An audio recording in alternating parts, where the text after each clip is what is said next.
Ah, ang welding natanggal ba yun? Ang welding matanggal.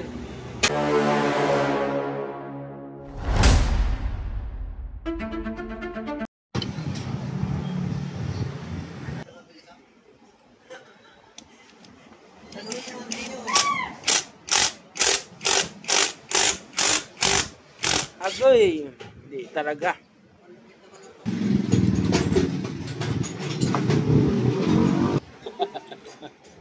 Kasi ang basher dyan, magaling talaga eh. Wala kasi kayong proper tools. Ay, ano bang tawag dito?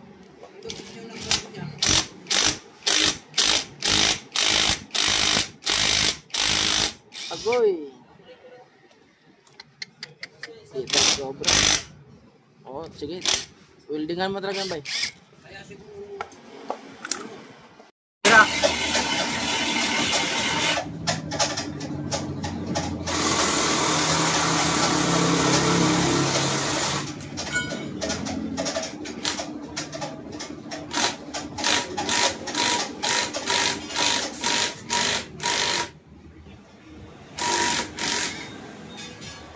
Ah, ang welding natanggal ba yun? Ang welding matanggal. Lagay mo lang yung nut ba, siguraduhin.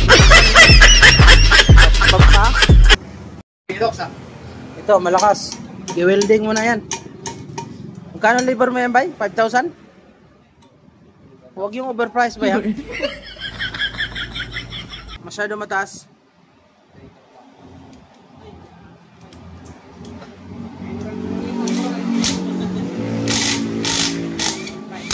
Oh!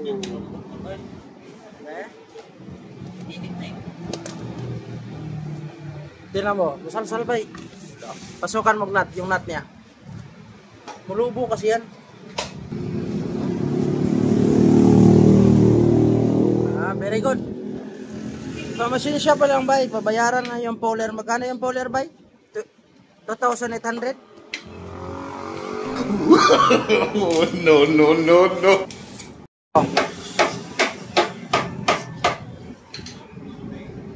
Ah, very good. Hindi na pwedeng bumili ka ng magneto. Pero hindi na maisalba ang poler. Sabay ulit bay. Oh, gagana ba?